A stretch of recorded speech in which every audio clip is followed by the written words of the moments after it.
তৌহিদ আফ্রিদির সাথে আমি মিলে যাই সেটা হচ্ছে একটা 2 মাসের গ্যাপ থাকে। এই 2 মাসের মধ্যে সে আমাকে অবজারভেশন করে যে এই ছেলেটা কি আসলে আমার বিরুদ্ধে আছে নাকি আমার পক্ষে আছে। হয়তোবা সে বুঝতে পারছে যে আমি তারকে নিয়ে পজিটিভলি ভিডিওটা বানাইছিলাম, আমি নেগেটিভ কিছু করিনি। বুঝতে পারার পরে সে অনুতপ্ত হয়ে আমাকে ডাকায়।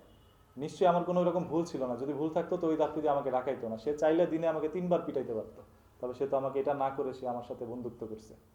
এতদিনের মধ্যে আমার সাথে এখন পর্যন্ত যোগাযোগ কেউ করেনি। আমি অনলাইনের মধ্যে দেখেছি যে রাহি, স্বপন আহমেদ, আদার্স আরও মনে হয় 2-1জনের নাম আমি জানিও না, এরকম কয়েকজন মুখ খোলা শুরু করছে। সো আরও হয়তো বা কেউ থাকতে পারে। এখন চাঞ্চল্যকর তথ্য বেরিয়ে আসছে তৌহিদ আফ্রিদির বিরুদ্ধে। যেহেতু রিমান্ডের মধ্যে আছে, আইন শৃঙ্খলা বাহিনী চেষ্টা করছে সর্বোচ্চ দিয়ে সত্যটা বের করে আনার।